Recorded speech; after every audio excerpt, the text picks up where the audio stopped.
رضوان ارشاد فرماتے ہیں کہ رخ دن ہے یا مہر سما یہ بھی نہیں وہ بھی نہیں، دن رخ ہے یا مہر سما یہ بھی نہیں وہ بھی نہیں، شب زلف ہے یا مشک خطا یہ بھی نہیں وہ بھی نہیں، شب زلف ہے یا مشک خطا یہ بھی نہیں وہ بھی نہیں، اور دل لہو میں کھونا تجھے، توجہ کے ساتھ سنیں کہ دل لہو میں کھونا تجھے، شب صبح تک سونا تجھے، شرم نبی خوف خدا یہ بھی نہیں وہ بھی نہیں، شرم نبی خوف خدا یہ بھی نہیں وہ بھی نہیں، اور رزق خدا کھایا کیا فرمان حق ٹالا کیا، رزق خدا کھایا کیا فرمان حق ٹالا کیا، شکر کرم ترس سزا یہ بھی نہیں وہ بھی نہیں، شکر کرم ترس سزا یہ بھی نہیں وہ بھی نہیں۔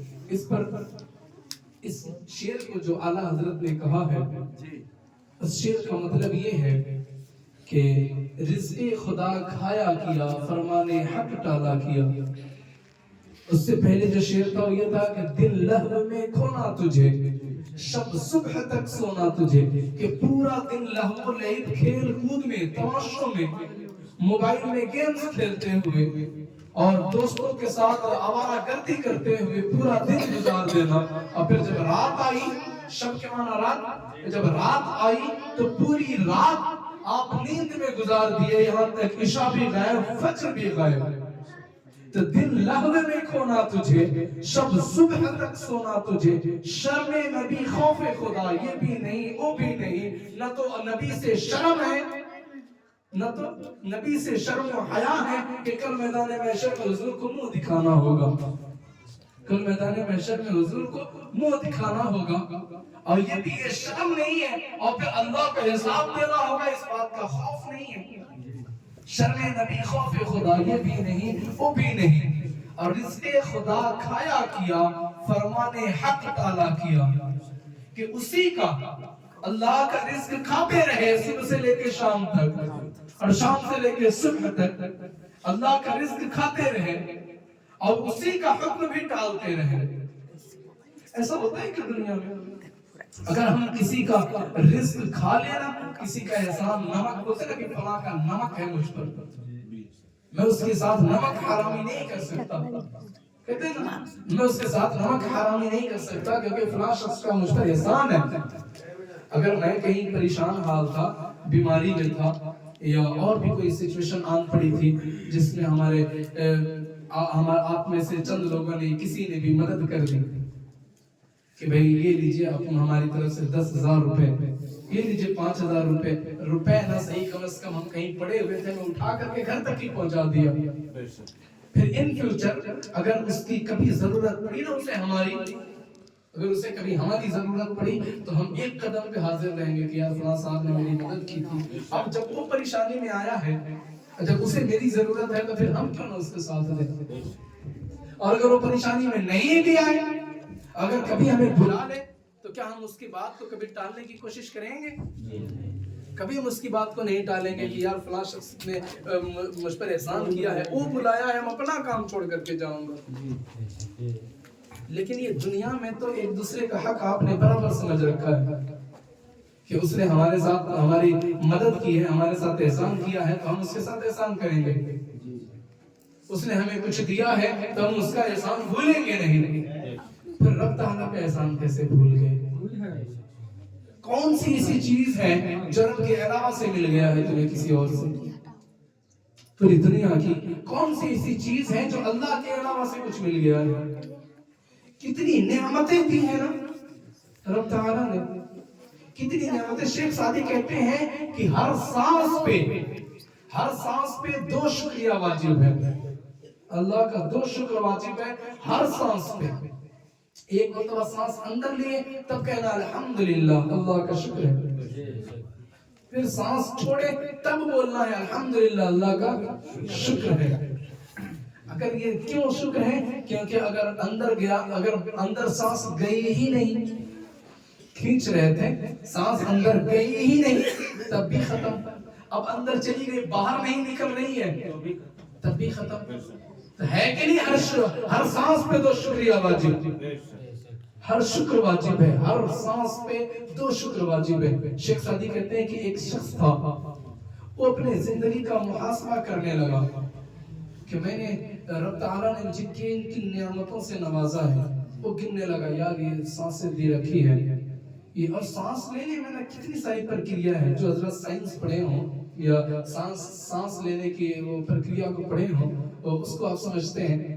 رب تعالیٰ نے ناک دی، زبان عام منہ سے بھی سانس لے سکتے تھے لیکن پھر بھی ناک کو دیا، کیونکہ جس وقت ہم کھانا کھا رہے ہوں گے، جس وقت ہم پانی پی رہے ہوں گے، اس وقت ہمیں سانس لینے میں دقت آئے گی، اور اگر ہم منہ سے سانس لیتے رہے تو ہمارا حلق سوکھ جائے گا، اور سوکھ جانے کے کارن ہمارے اندر پریشانیاں پیدا ہو جائیں گے، جو جراثیم جائیں گے وہ پریشان کریں گے اور گلے کو نقصان پہنچائیں گے۔ اس لیے منہ سے سانس لیں، ناک سے تم سانس لو، اور پھر ناک سے بھی سانس لینے کے لیے کئی ساری ایکٹیویٹیز کو، اس میں کئی ساری پرکریا کو رکھ رکھا۔ کیا جب ناک میں دیکھے بال کو رکھا ہے نا، رب تعالیٰ نے ناک میں، منہ میں بال نہیں رکھا، ناک میں بال رکھا ہے۔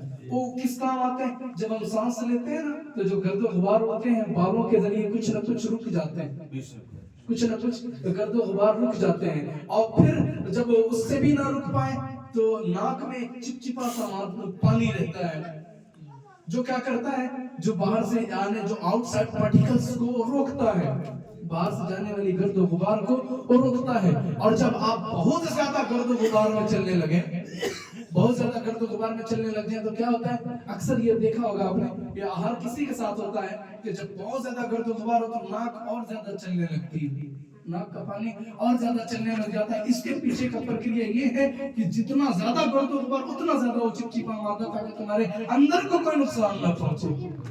اب چھوڑے نا کن کن نعمتوں کو، آپ کے نعمتوں کا احسان جھٹلائیں گے۔ فَبِأَيِّ آلَاءِ رَبِّكُمَا تُكَذِّبَانِ، یہ چھوٹی چھوٹی چیزیں نا، ہمیں جو چھوٹی لگتی ہے کتنی بڑی چیز ہے۔ اگر یہ اندر چلی جائے تو کیا کرے گا؟ ہمارے پھیپھڑے کو ہارم کرے گا، ہمارے لنگس کو نقصان پہنچائے گا، اور جب لنگس کو، پھیپھڑے کو نقصان پہنچا دے گا تو ہمیں بریتھنگ میں پریشانی آئے گی، سانس لینے میں دقت آئے گی، اور جب سانس لینے میں دقت آئے گی پھر دھیرے دھیرے دھیرے وہ کینسر کا ایک زخم بنا لے گا، کینسر بن جائے گا، اور کینسر بن جانے کے بعد انسان مر جائے گا، اس کی ڈیتھ ہو جائے گی۔ یہ ساری چیزیں کتنا کرم ہے نا رب کا، کتنا کرم رکھ رکھا ہے۔ ان ساری چیزوں کا وہ شخص محاسبہ کرنے لگا۔ آپ آج دیکھیں ہمارے موبائل کا بڑا بڑا کیمرہ، یا اس کے علاوہ لاکھوں روپے کے کیمرے لیتے ہیں لوگ، لاکھوں روپے کے کیمرے لیتے ہیں، کروڑوں کا ایک ایک جو کیمرہ ہوتا ہے، اور جس کا زیادہ سے زیادہ میگا پکسل کتنا ہوتا ہے؟ 300 400 500 تک کے میگا پکسل کا کیمرہ ہوتا ہے، ٹھیک ہے؟ اور ہماری آنکھوں میں جو لینس رکھ رکھا ہے وہ کتنے میگا پکسل کا ہے؟ کتنا میگا پکسل کا ہے؟ سائنس کہتا ہے وہ 35,000 میگا پکسل کا کیمرہ ہے۔ کتنے کا؟ ہماری جائیداد بک جائے گی اتنا بڑا کیمرہ لینے میں۔ ان آنکھوں کی آپ قدرت کو دیکھیں نا، کتنا کروڑوں میل دور چاند و سورج کو دیکھتا ہے نا، کتنا کروڑوں میل چاند و سورج کو ہماری آنکھیں دیکھ لیتی ہے۔ ہمارے آنکھ میں، ہمارے کان میں کیا ہے؟ ایک گوشت کا لتھڑا ہے، ایک گوشت کا لتھڑا ہے، لیکن وہ آوازوں کو سنتا ہے، ڈیٹیکٹ کرتا ہے، اور ڈیٹیکٹ کر کے ہمیں بتاتا ہے۔ ہمارے ذہن، ہمارے دماغ کے پاس وہ کنیکٹڈ سینسری آرگن ہے جو کان سے کے ان چیزوں سے، چتروں سے کنیکٹڈ ہے، جو کیا کرتا ہے؟ دماغ کو سگنل بھیجتا ہے کہ ایسی ایسی آواز تو آ رہی ہے، کیا کہنا چاہتا ہے؟ پھر دماغ فیصلہ کر کے کہتے ہیں یہ کہہ رہا ہے۔ یہ کتنا سارے نا دماغ، پھر ہمارے باڈی میں ہر جگہ سینسری آرگن دیا ہے۔ اگر کہیں پہ ہلکا سا ٹچ ہوتا ہے نا آگ سے یا کوئی چیز کی چوٹ لگتی ہے، فوراً وہ سگنل دیتا ہے دماغ کو، کہتا ہے ابھی کیا کرنا ہے بیٹھ کر، کیا کہتے ہیں یہاں پہ ہم کو تکلیف ہو رہی ہے، میں کیا کروں؟ پھر وہ دماغ کہتا ہے کہ ایسی سچویشن میں تم اپنا وہاں سے ہٹ جاؤ، اور یہ سارا ملی سیکنڈ میں ہوتا ہے۔ یہ سارا کچھ ٹچ ہوا اور فوراً ہاتھ ہٹتا ہے۔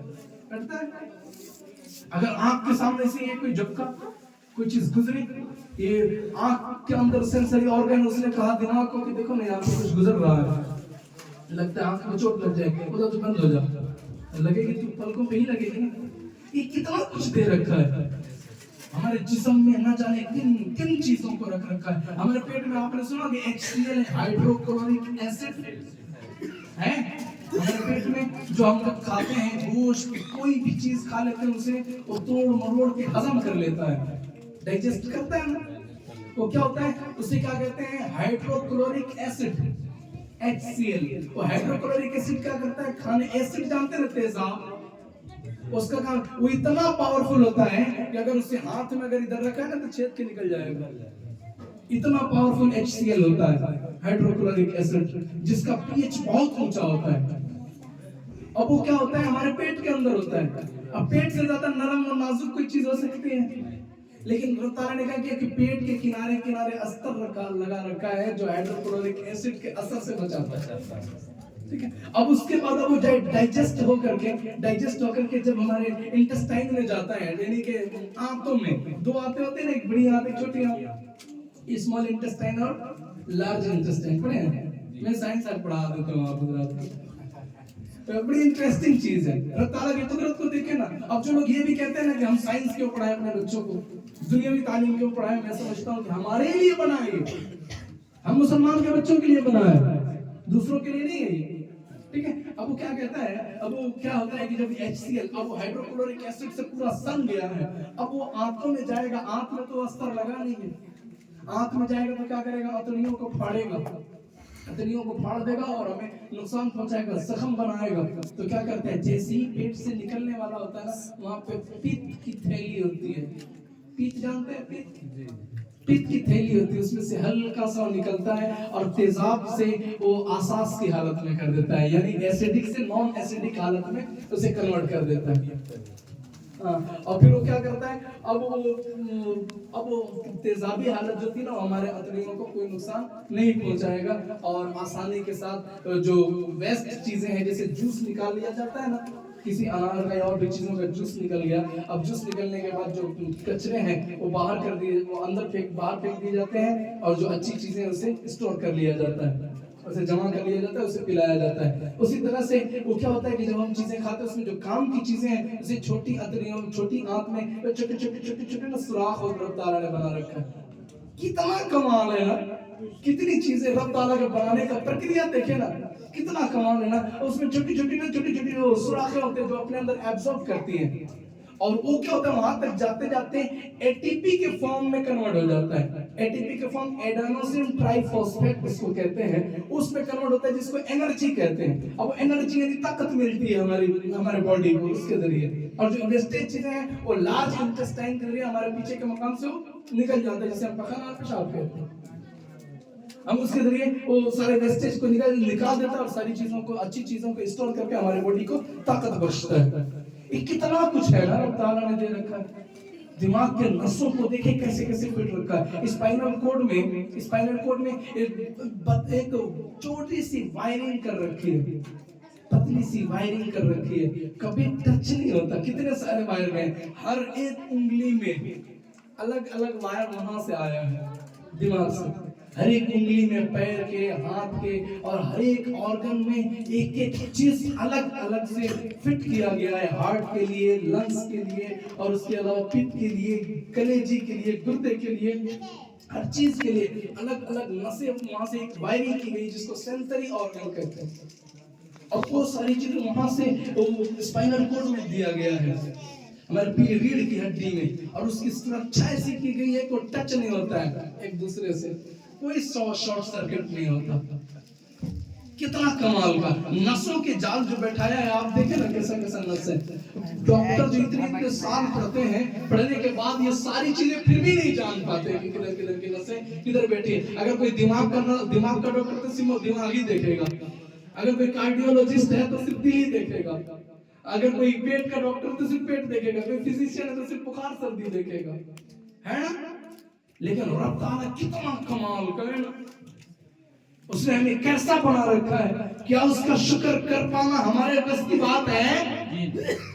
جیسا اس نے بنا رکھا ہے, جیسا ہمیں وہ توانائی دے رکھا ہے, آنکھ, کان, ناک, ہاتھ, پیر, زبان, یہ ساری چیزیں دینے کے باوجود اتنے پہ بس نہیں کیا, ہم کو دنیا میں رہنے کی جگہ, زمین, مکان سب دیا, بھائی دیا, بہن دیا, ماں باپ, رشتے دار, یہ آسمان, یہ زمین, یہ چرند و پرند, یہ چاند, یہ سورج, یہ ستارے, یہ جھرنے, اور نہ جانے کن کن چیزوں کو دے رکھا ہے, تاکہ میرے بندے کو کسی چیز کی کمی محسوس نہ ہو, اور وہ کھل کر کے میری عبادت کر سکے. اب بھلا بتائیں نا, اتنا کچھ دینے کے بعد بھی اگر ہم احسان فراموش ہو جائیں اس کے احسان کو بھول جائیں تو ہم سے بڑا نمک حرام شخص کوئی نہیں ہو سکتا. اب ہمیں وہ بھلاتا ہے کہ میں نے اتنا کچھ دیا نا تیرے کو، میں نے اتنا کچھ دیا نا تم کو، اب آنا، میں ایک مؤذن رکھ رکھا ہوں، تجھے بلاتا ہوں ادھر، حی علی الصلاۃ حی علی الفلاح، آ جاؤ نا نماز کی طرف، آئیے نا کامیابی کی طرف. پھر اس وقت ہمیں لگتا ہے کہ نہیں یہ تو ضروری نہیں ہے، یہ ضروری نہیں ہے. میرے آقا کریم صلی اللہ علیہ وسلم کے پیارے دیوانوں، تھوڑا نا دل کی اتھاہ گہرائیوں سے سوچنے کی کوشش کریں، کتنی بڑی بات ہے یہ، کتنی بڑی نافرمانی ہے یہ رب کی. اگر آج ہمارے اسلم بھائی نے اگر ہماری مدد کر دی کہ حضرت آپ کو ضرورت ہے تو میں 20,000 روپے دے یہ رکھتا ہوں، اگلی بار اگر ہم کسمی میں کیا، اگر میں جھارکھنڈ میں رہوں نا اپنے گاؤں میں گڑھوا ضلع میں، اور وہاں سے یہ بلائیں گے نا تو میں سوچوں گا یار اسلم بھائی نے بلایا مجھے جانا پڑے گا، ورنہ وہ ناراض ہو جائیں گے. اور اگر میں اسی جگہ رہ کر کے مدگری ہی میں تھا اور انہوں نے بلایا کہ حضرت تھوڑا سا گھر پہ ہی نا 5 منٹ کا آپ سے کام ہے، میرے بیٹے کی بڑی طبیعت خراب ہے، تھوڑا دام کر دیجیے، اور انہوں نے پیسے دے رکھا تھا، میرے پہ احسان کیا تھا، اور میں نے کہہ دیا حضرت دیکھیں نا اسلم بھائی میرے پاس، مجھے فلاں صاحب نے بلایا اس لیے آپ کے لیے میرے پاس وقت نہیں ہے، مجھے سیکرٹری صاحب نے بلایا ہے یا ہمارے حضرت نے بلایا اس لیے آپ کے لیے وقت نہیں ہے. اب اگلی بار سے نا آپ کے دل میں تھوڑی سی کھٹاس تو آ ہی جائے گی، اگلی بار پھر مجھے آپ دیں گے 10,000 5,000 1,000 روپے، پھر آپ نظروں سے گرا دیں گے. لیکن میرا رب کتنا کریم ہے، ہر بار بلاتا ہے، ہر بار بلاتا ہے، ہم ایک بھی بار نہیں جاتے. پھر بھی کیا ہمارے اوپر کھانا پینا رب تعالیٰ بند کر دیا، ہماری کھیتیوں کو برباد کر دیا، ہمارے گھروں کو تباہی میں لا دیا؟ ایسا کچھ نہیں کیا نا. کتنا کریم رب ہے نا. تو پھر بناتا ہے اس کریم رب کے ساتھ ہم اتنی غداری کرتے ہیں. تو ہمیں کرنا کیا چاہیے کہ خود کو بھی اور اپنے اہل و عیال کو بھی، اپنے گاؤں والوں کو بھی روکنا چاہیے برائی سے اور نیکیوں کی طرف بلانا چاہیے. اب کیوں بلانا چاہیے؟ اب میں آیت کریمہ پڑھتا ہوں اور اس پر 5 منٹ انشاءاللہ باتیں کریں گے، پھر گفتگو کو ختم کرتا ہوں. میں سمجھ سکتا ہوں میں تنگی ہے. میں نے آیت کریمہ پڑھی، اللہ رب العزت ارشاد فرماتا ہے وَلْتَكُن مِّنكُمْ أُمَّةٌ يَدْعُونَ إِلَى الْخَيْرِ، کہ تم میں سے ایک گروہ ایسی ہونی چاہیے، ایک کمیٹی ایسی ہونی چاہیے جو کیا کرے، بھلائی کی طرف لوگوں کو دعوت دے، نیکی کا دعوت دے. یأمرون بالمعروف، جو بھلائی کا حکم دے، وینہون عن المنکر، اور وہ کیا کرے، برائی سے روکے. نیکی کا حکم دے اور برائی سے روکے. یہ ہونا چاہیے. رب تعالیٰ نے ہمارے اوپر ضروری کر رکھا ہے. صدر آپ اگر بنے ہیں، برا مت مانیے گا، سیکریٹری صاحب آپ بھی مت برا مانیے گا. اگر آپ صدر سیکریٹری بنے ہیں اس کا مطلب یہ آپ دین کے رہنما بنے ہیں، ٹھیک ہے، دین کے قائد بنے ہیں. ہمارے گاؤں میں اگر کوئی بھی برائی ہوتی ہے تو یاد رکھیں، اگر وہ شخص دارو پیتا ہے تو صرف وہ گنہگار نہیں ہے، آپ بھی ہیں، کیونکہ آپ نے روکا نہیں. آپ کو یہ اتھارٹی دی گئی ہے. جیسے آپ صدر بنے، اس کا مطلب یہ ہے کہ آپ کو یہ پاور دیا گیا ہے کہ ہمارے قوم میں کوئی بھی ایسی سماجی خرابی ہو، چاہے دینی خرابی ہو، آپ اسے روکیں گے، آپ اس کا سدباب کریں گے. اگر آپ نہیں روکتے تو آپ گنہگار ہوں گے. سمجھ رہے ہیں؟ اگر ہماری کمیٹی ایسی مضبوط ہونی چاہیے، پہلے تو خود بھی نمازی ہونا پڑے گا، شریعت کا پابند، شریعت کا پابند سب سے پہلے بنی ہے. جو کمیٹی کے حضرات ہیں پابند بننی. اوپر سے اب نماز کا وقت ہوتا ہے، کوئی بھی شخص ٹہلتے دیکھتا ہے، یہ آپ کی ذمہ داری ہے. ابھی تو ادھر کیوں ٹہلتا ہے، بھائی نماز کا وقت ہے، چل نماز پڑھ. یہ ہماری ذمہ داری ہونی چاہیے. اگر کوئی دارو کے ٹھیکے پہ جاتے دکھتا ہے، ہم اسے پکڑیں گے. ادھر کہاں نماز کا وقت ہوا اور ادھر کہاں تو مسلمان ہے تو شراب پیے گا، اور اس کے خلاف آپ میٹنگ ارینج کریے. میٹنگ کے بعد آپ فیصلہ کریے اس کے ساتھ کیا سنا ہونا چاہیے. ایک شخص شراب پی کر کے تو لاکھوں لوگوں کو برباد کرنے کا دم رکھتا ہے. لہذا اگر کوئی پیتا ہے تو ایسا نہیں کہ فلاں کا بیٹا پڑھتا ہے پیتا ہے، باپی کو فرق نہیں پڑتا تو میرے کو کیا. بیٹا آج اگر آپ کو لگتا ہے نا کہ اس کا بیٹا پی رہا ہے، آپ یہ فکر، آپ اس غلط فہمی میں مت رہو کہ آپ کا بیٹا نہیں پیے گا. اگر اس کا پیتا ہے تو آپ کا بھی بیٹا پیے گا اسی کے ساتھ جا کر کے. آج نہ کر بیٹا نہیں پیا تو پوتا پیے گا. آنے والی نسلیں تباہ ہوں گی. تو اس کا اور اس کا نہیں ہے. ہم مسلمان بھائی ہیں تو سب کا سب ہے. اگر اس کا بھی ہے تو ہمارا ہے، ہمارا بھی ہے تو اس کا ہے. اگر سماج میں کوئی برائی آتی ہے نا تو یہ نہیں کہا جاتا ہے کہ اسلم کا بیٹا کیا ہے یا ابو ربانی بھائی کا بیٹا کیا ہے یا فلاں صاحب کا کیا ہے. جب برائی آئے گی تو پورا مسلم سماج کو کہا جاتا ہے کون تھا؟ مسلمان کا لڑکا تھا. بالکل صحیح. نام لے کر کے کہتے ہیں کیا؟ نام لے کر کے کہتے ہیں کہ فلاں کا لڑکا تھا، کہتے ہیں مسلمان کا لڑکا تھا.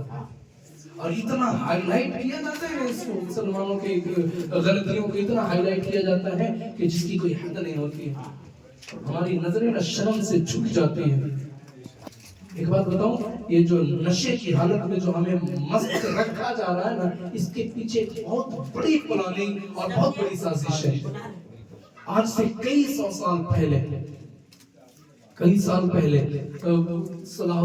سلطان صلاح الدین ایوبی کا زمانہ، اس میں کچھ گھسپیٹھیے پکڑے گئے تھے، کچھ دشمن اسلام پکڑے گئے تھے. اور جب پکڑے جانے کے بعد جب ان سے سوالات جوابات ہونے لگے، انہیں پھانسی پہ چڑھایا جانے لگا نا، تو انہوں نے کہا تھا کہ آنے والی، یاد رکھنا ہم تو چلے جائیں گے لیکن تمہاری آنے والی نسلوں کو برباد کرنے کی پلاننگ ہم نے بنا رکھی ہے. آنے والی نسلوں کو برباد، ہم تمہاری عورتوں کو سب سے پہلے کہ ہم تمہاری عورتوں کو ایسا چھوڑیں گے ہی نہیں، ایسی رہنے ہی نہیں دیں گے اتنی پاک باز کہ دوبارہ کوئی دوسرا صلاح الدین ایوبی پیدا ہو سکے. ہم تمہاری عورتوں کے نگاہوں کو اتنا گندی کر دیں گے، ہم تمہاری عورتوں کے کیریکٹر کو اتنا خراب کر دیں گے کہ کوئی عورت اس قابل رہے گی ہی نہیں کہ کوئی صلاح الدین ایوبی پھر پیدا ہو سکے یا کوئی پھر سلطان ارطغرل غازی بن سکے. اس نے یہ چیلنج کیا تھا اور کہا تھا کہ میں دو چیزوں سے تمہاری نسلوں کو برباد کروں گا. جو مرد نسل ہے ان کو دو چیزوں سے برباد کروں گا. ایک پہلی چیز جو تھی وہ شراب، سب سے پہلی چیز ہے وہ میں شراب ہے، شراب کے ذریعے ہم تمہاری نسلوں کو تباہ کریں گے. اور دوسری چیز جو کہا تھا وہ کہا تھا کہ لڑکی بازی سے ہم تمہاری نسلوں کو تباہ کریں گے. اور یہ دو ہی چیز ہیں جو ہماری قوم کی نسلوں کو تباہ کر رہی ہیں. اور یہ پوری سوچی سمجھی سازش ہے. دیکھیں جہاں بھی مسلمانوں کی تعداد زیادہ ہے، مسلمانوں کا علاقہ زیادہ ہے، وہاں پہ نشڑی گجڑی آپ کو زیادہ ملیں گے، عیاش زیادہ ملیں گے، ایجوکیٹڈ پڑھے لکھے لوگ کم ملیں گے. لہذا میرے بھائیوں، تھوڑا سا ہم اپنے اندر، ہم خود میں ایسا ایک گروہ، ایک کمیٹی گٹھن کریں جو کیا کریں کہ کوئی بھی شخص ایسا برائی کرتا ہے اسے روکیں. صرف تنخواہ وصول کر کے اور امام صاحب کو دے لینا کمال کی بات کوئی نہیں ہے. ٹھیک ہے، وہ اذان دے کر کے خود نماز پڑھ لینا کا کیا فائدہ ہوتا ہے؟ اذان دے کر کے خود نماز پڑھ لیے تو آپ کا کیا؟ وہ نماز امام کیوں رکھا جاتا ہے؟ نماز پڑھانے کے لیے نا، پڑھنے کے لیے، پڑھانے کے لیے نا. تو پڑھیے گا تب نہ پڑھائیں گے، کس کو پڑھائیں گے؟ جھاڑو لگانے کے لیے پڑھیں گے انشاءاللہ. اور جو نہیں پڑھتے ہیں اس کو ہم نہیں کچھ کہیں گے، جو نہیں پڑھتے ان کو کہیں گے. نماز پڑھنے جاتے ہیں آپ، پہلے گھر والا آپ ہی ہیں نا، جاتے ہیں، کوشش کریے نماز پڑھنے جائیے. سب سے ضروری چیز نماز ہے. ایمان لانے کے بعد سب سے ضروری چیز کیا ہے؟ نماز ہے. سب سے پہلے نمازی کے بارے میں پوچھ تاچھ ہوگی میرے بھائی. میں بار بار یہی کہتا ہوں، میں تقریر نہیں کر رہا ہوں، میں بس یہ امید ہے ابھی بھی آپ سے زندہ. جس دن امید ختم ہو جائے گی میں آنا ہی بند کر دوں گا. آپ لوگوں سے امید ہے، اس لیے میں کہہ رہا ہوں برائے مہربانی ابھی بھی آپ شروع کر دیں. ٹھیک ہے، نمازوں کو شروع کریں، اسلام کی احکام کو آپ عمل میں لائیں. بچے جو چھوٹے چھوٹے نماز اگر دستگاہ میں نہیں جاتے ہیں، پڑھنے کے وقت میں نہیں آتے ہیں، آپ حضرت سے پوچھیں کون کس گھر کا بچہ نہیں آتا. جس گھر کا بچہ نہیں آتا آپ اس کو اس کے گھر پہ جائیں، کیوں تمہارا بچہ نہیں آتا پڑھنے، آپ اس نوٹیفائی کریں. اور نہیں آتا آپ اس کے اب کون سے ٹائم میں خالی اسی ٹائم میں آپ حضرت کو کہیں گے حضرت آپ صبح میں ایک ٹائم پڑھا لیجیے، ایک ٹائم آپ شام میں پڑھا لیجیے، کوئی مشکل نہیں. حضرت اسی لیے ہے نا، ہم اسی لیے ہیں. اور جب اتنا محنت کریں تو حضرت کی قدر بھی ضروری ہے. آخری بات، حضرت کی قدر بھی ضروری ہے. اگر حضرت پڑھاتے ہیں، ان کی اگر قدر و منزلت آپ نہیں کریں گے، ان کی عزت نہیں کریں گے، تو پھر آپ پڑھ کے بھی آپ جاہل رہیں گے، پڑھ کے بھی جاہل رہیں گے. کیونکہ انبیاء کے وارث ہیں، ان کا مقام بہت اونچا ہے. جتنا آپ قدر کرو گے اتنا آپ خود اٹھ جاؤ گے، خود آپ کی قدر بڑی ہوتی جائے گی. بس انہی چند باتوں کے ساتھ میں اپنی گفتگو کو ختم کرتا ہوں. وما علینا الا البلاغ. السلام علیکم ورحمۃ اللہ.